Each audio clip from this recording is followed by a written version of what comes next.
welcome. My name is Melissa Galbraith and I'm the fiber artist behind MCreativeJ.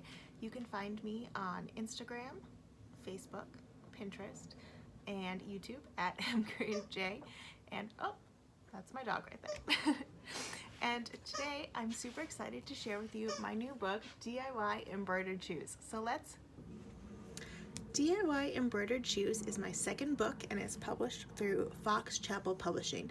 This book covers a lot of different techniques and designs that you can use on canvas shoes, kind of like Converse style, Keds, boat deck shoes, all sorts of soft fabric shoes, as well as shows you how to create your own espadrilles. So let's take a quick peek at the back. You can see some other fun designs here. A little bit about me, what you'll find in the book, which is 15 patterns, a very extensive step-by-step photo stitch glossary, how to make your own espadrilles in a variety of sizes, and then there are bonus patterns in the back too, which we'll dive into. Talks about the different kind of shoes you can do, and then special thanks to Kate Ward from Zen Stitching, Celeste Johnston from from Lemon Made Job, her book is Freshly Stitched, and JC Afluvi of Stay at Home Artists. They both reviewed my book and said really lovely things about it, so thank you so much. All right, let's dive in because I know you want to take a peek. So first we have our cover page here, and then we have a really great close-up on some of the different projects in the book, as well as the table of contents. And as you can see, there's an introduction, talks about different materials, our stitch glossary, then we dive into all of the projects there, as well as how to create your own espadrilles, and then the project patterns for all of these projects, plus the additional designs, and then we have like a quick index and about me. So here's our introduction with a great variety of some of the different shoes in the book again. The introduction really dives into why I wanted to write this book, a little bit about my first book, and funnily enough, prior to this book, I had only stitched like maybe 2 pairs of shoes, and the reason I had wanted to do a second book was originally about upcycling and clothing embroidery, and my publisher saw the shoes I had done and really liked them, and so we went in that direction instead, and I'm so glad we did. It was so much fun. So I hope you will enjoy this book, as well as upcycling your own shoes too, to jazz them up with beautiful stitching. So materials prep. So before you get started, you kind of need to go over materials, have the right ones, make sure your shoes are ready to go. This talks about different kinds of shoes, how to break in your shoes before you start stitching, as well as some of the different materials you might need for your project. So you'll have a variety of needles here, as well as this kind of funky curved needle if you would prefer to use that to get in some tight spaces. Obviously fun types of embroidery thread. This book uses a variety of different types of thread, so like DMC, metallic, silky, house of embroidery thread, lots of fun different types of thread here, but really you can use whatever you want. It talks about needle grippers, thimbles. This book uses some fun beads in here, transfer methods, thread gloss, transfer paper, and scissors. Okay. Next page, we talk about transferring the pattern. So this book covers 2 different ways to transfer your pattern. First, we talk about carbon paper or tracing paper over here, and then we talk about the water-soluble transfer paper method over here. I will say this method is my more preferred method. However, this one also works too. It just depends on what you like doing. I know using a transfer paper can make it a little stiffer to stitch through, and shoes are already a little tough as is. So you could try them out and see which one you like better. And then it also talks about how to remove that like water-soluble transfer paper when you're done. After that, we talk about thread and getting your thread ready to go here, as well as how to split that thread apart. And then it talks briefly about different types of scissors and needles you will use for your projects, and when specific needles would be helpful. And then we talk about how to get your needle threaded. I like to use thread gloss for this because I think it helps it all stick together, as well as kind of grippers and thimbles and why and when those are helpful. It kind of gives an example here as well too. And then we talk about knots. So how to put a knot at the end of your thread. I like to do the quilter's knot, and as you can see, it gives really good step-by-step photo instructions that are nice and big to help you practice that as well too. As well as knotting the thread inside your shoe. I covered the slip knot and the square knot for this project. Both work great, just it kind of depends on where you are in your shoe and what you can reach easily. And then we dive into our stitch glossary. So as you can see, again, lots of really big step-by-step photos so you can get a good sense of how to do these different stitches. Start off in alphabetical order. We have the back stitch kind of on its own and in a filling design. Then we have the beaded back stitch here. Move on to the berry stitch, which is kind of a fun one I like, and then the blanket stitch. After that we have the bullion knot, the chain stitch, the corded detached buttonhole stitch, the couching stitch, and the cretin stitch. Then we have the detached chain or lazy daisy stitch, and then the filled version of that. We have some fly stitch variations. So there is the connected fly stitch, as well as the double fly, which it looks kind of fun because it's two on top of one another. And then the reverse connected fly stitch. I'm not sure if this is actually a stitch, but I made it up and used it. So if it's not, this is where you're going to see it first. Then we have the four-legged knot, which is another one of my favorite stitches. That's really fun. The French knot, granito stitch here. The ladder stitch, which will help you, or I guess the ladder or invisible stitch, you can call it either. It'll help you sew your fabric together, which is really good for your espadrilles. The leaf stitch, and then the long and short satin stitch, which helps you kind of blend your thread colors together in larger spaces. Think thread painting. Then we do the padded satin stitch here, the radial satin stitch, which is kind of where it goes out in a fan, the reverse chain stitch. We have the Rhodes stitch, which is another fun one that's pretty easy to do, the ribbed spider web, the satin stitch, seed stitch, split back stitch, stem stitch, straight stitch, and the woven or weave stitch. So as you can see, there are about 20 pages of stitches in there, tons of step-by-step photos, so you can really get a sense of how to do all these different stitches for our projects. And then we dive into the project section over here, and there are some beginner-friendly projects as well as some more advanced projects in here. They're not ranked like my first book, kind of beginner to advanced, but you'll kind of get a sense based on the different types of stitches and things like that, how they work together. And a little bit about the inspiration, how they come from the Pacific Northwest, my travels, and love of nature. So the first design here is Colorful Clouds. This one kind of talks a little bit about the project, what's needed for the project here. And then there is a stitch guide diagram that points to all the different sections, tells you the thread number, well, the thread type and number, as well as the stitch used there. And then a really beautiful photo over here of those shoes. And then we dive into the project. So you can see there are step-by-step photo instructions here where you can really see how the project all comes together nicely. And a little tip about working with metallic thread here, because that's used for the outline, which adds that really fun shiny pop, but I know can be a little tricky to work with.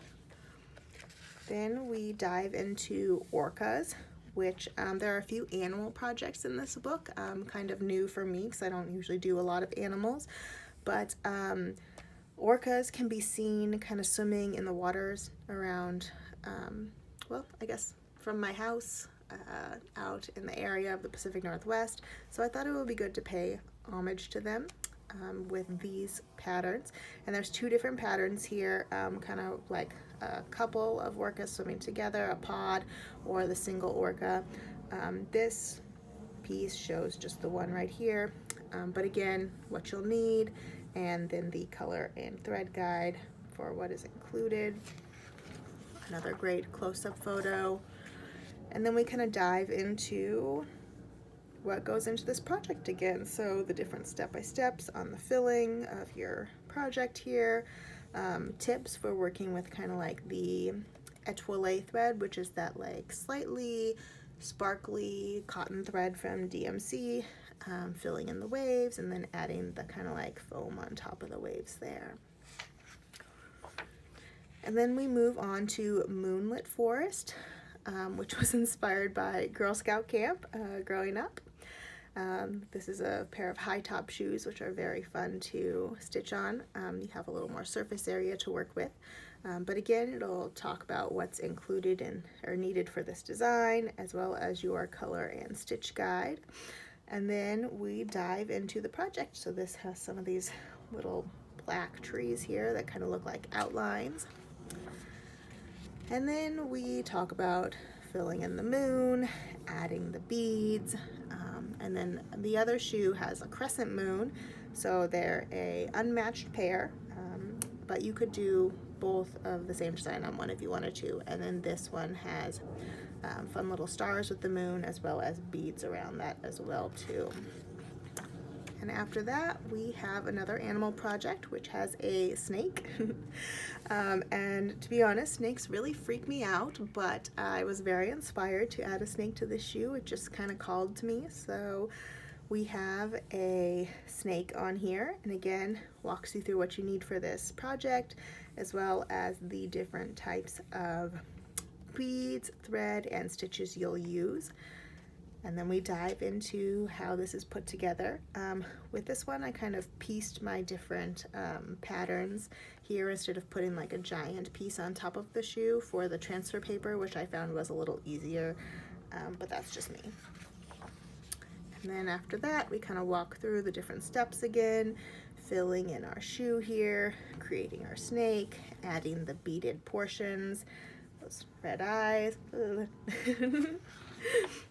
And then after that, we move on to Mountain Sunset. And this is one of the first shoes I stitched for this book as well too. It's also kind of an unmatched pair with the different mountains on here that look similar but different. And it has this really beautiful sunset in the background.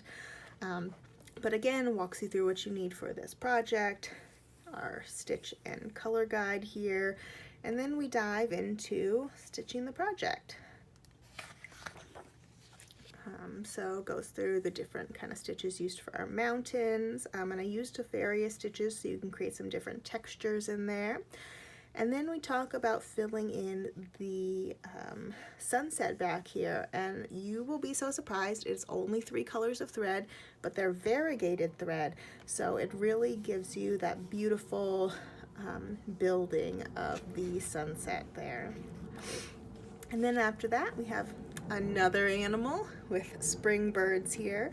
So this one talks about this specific pattern here, but as you can see, there are other like birds and branches alluded to on this shoe, and that's because those are some of the extra projects in the book. And this branch, I just kind of flipped it around and used it some different ways, so you can really make this design your own. But again, walks you through what you need for this project, as well as the color and stitch guide. Then we dive into stitching the project. So I did the branch first, added some leaves, did our flowers, and then kind of filled in some of those flower petals and the centers. Then we moved on to the bird over here, filling him in as well too. And I will say he is not a specific type of bird. I just really liked these colors. So if you wanted to change them up to have a specific type of bird, you are definitely welcome to do that. And after the bird, we have our Strawberry Delight shoes. And these ones look simple, but they do have some kind of fun stitches that really add some beautiful textural elements to this piece. And these were inspired by growing berries in my parents' yard as a kid. So again, it'll walk you through what you need for this project, the stitch guide here, close up on our beautiful strawberry shoe, and then we get to stitching. So you add the stems, the leaves, add our beautiful berries here, which uses a couple different colors of thread to get that fun variegated look without having to have a variegated thread. We add the tops of our berries, and then we add some cute little flowers and seeds for our berries there to bring them to life. And after that, we have spider webs and plants. This is another fun high top shoe, and it was inspired by the assortment of spider webs that tend to pop up all over my yard all year round. So again, we have the needed materials for this project, what you're going to need to create this project here, for thread and types of stitches and where you can find them on here. And a fun close-up of that shoe. And then we dive into stitching. So this one uses some fun different stitches to create our different leaves and stems on our different plants here, as you can see. And then after your plants are stitched, you get to add those fun and funky spider webs. And you can add as many or as few as you want, totally up to you.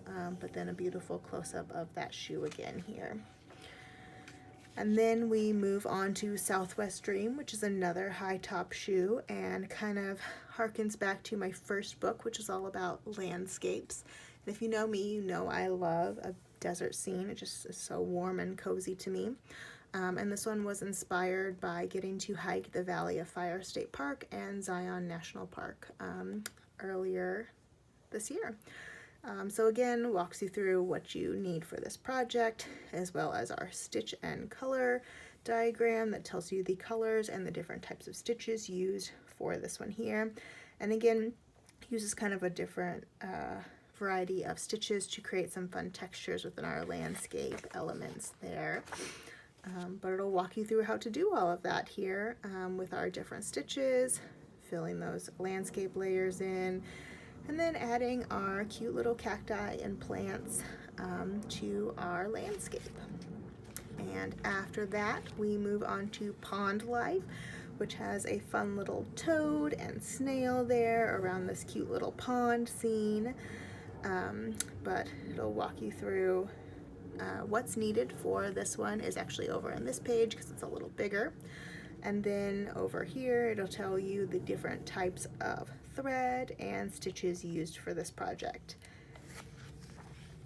And then we dive on into stitching. So you kind of start with the pond, adding some of those water ripples, the water, the stones, then we move on to some of the plants, the little cattails there, some more greenery, and then we move on to the snail, adding that really beautiful dual color shell there, a little more greenery over here, more of the water plants, adding some little flowers to those plants, and then we start on our toad here, so outlining him, making his little legs, adding some of his like eye and other accents, and then filling him in with all sorts of fun French knots to get that really great toady, warty-like texture. And then adding some additional greenery at the end there around our toad.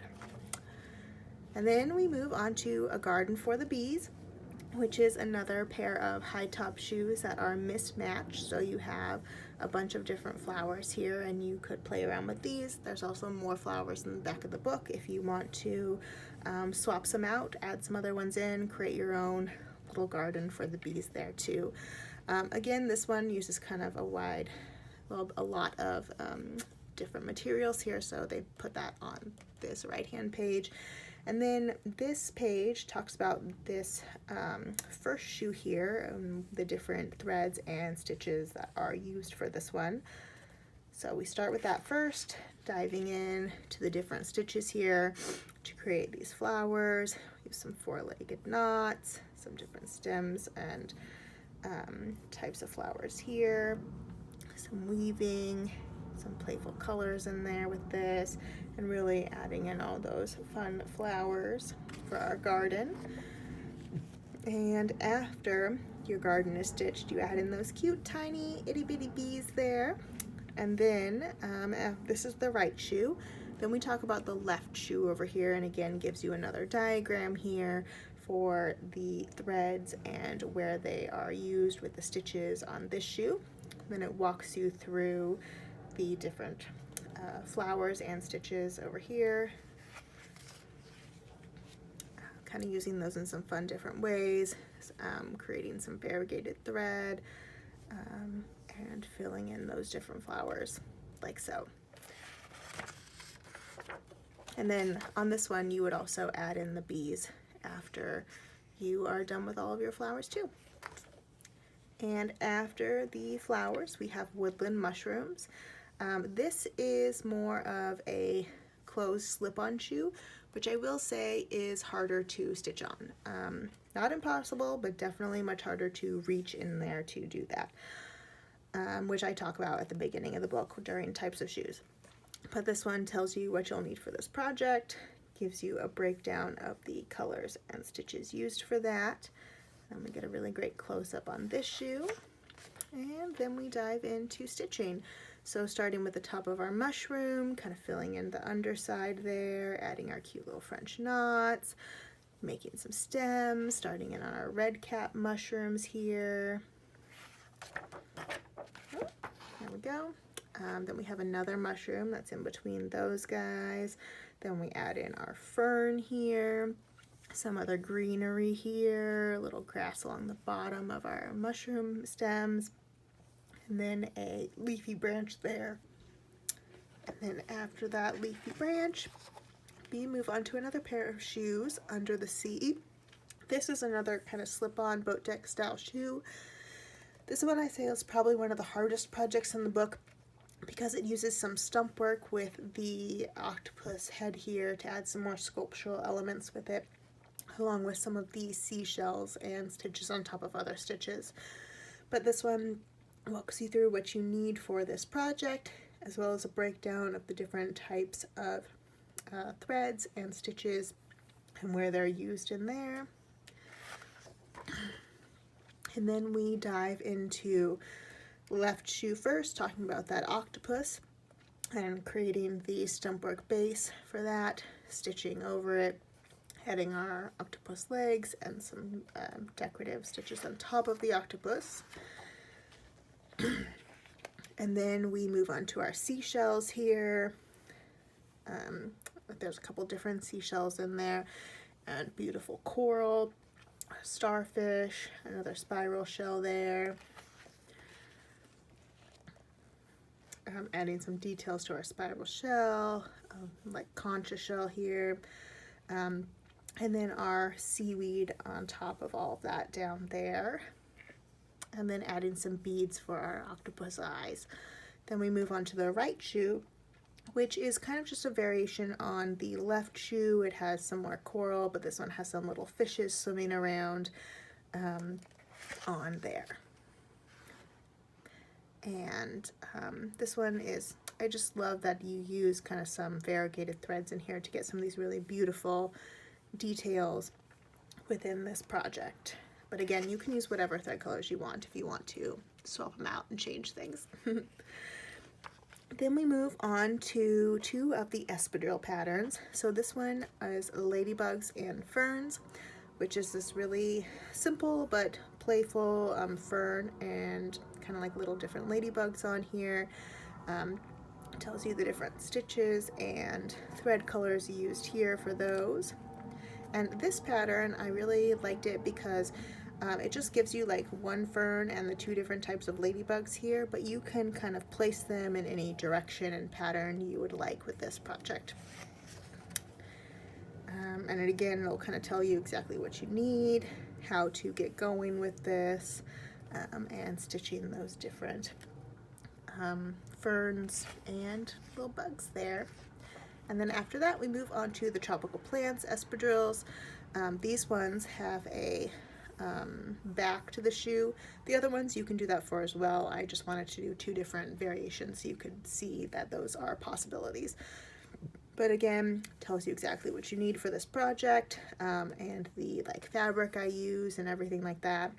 And then the different stitches and their thread colors here. And then we move on to showing that design coming together. So seeing how it's stitched, creating the stems, leaves, the protea blooms, adding in some of our palm stems, filling that in, and then we add in our palm leaf and fern over here. And then after those 2, it tells you how to create espadrilles. So if you have a pair of espadrilles that you want to upcycle, you can use those projects for, but if you want to create your own espadrilles, you can definitely do that as well too. And this part of the book shows you how to do that. Tells you what you need, how to get started. You can see exactly what those pieces look like over here, how I kind of lay out my pattern, cut those out, and then how everything gets sewn together. I used a sewing machine. You don't have to, but it definitely makes your project so much faster to use one, so I highly recommend it if you're going to make your own espadrilles. And kind of like how you put your pattern together, sewing things closed, pinning stuff together, and then attaching them to the shoe base as well. And as you can see, these ones had backs, but I decided we were just going to leave them open. It was more fun that way. And then we get to see all of the project patterns in the back. So there's a QR code that will take you to those, and then all the different patterns here and what pages they're on. So you can see here, sometimes like this spider web implant, this is one shoe, and then you would need to reflect it for the other shoe here. You can also resize things, you know, this pond one, you want it to be smaller, bigger, whatnot. Same with our bird. For the flowers, we have those 2 projects there. Woodland and mushrooms, tropical plant espadrille, our under the sea shoes here.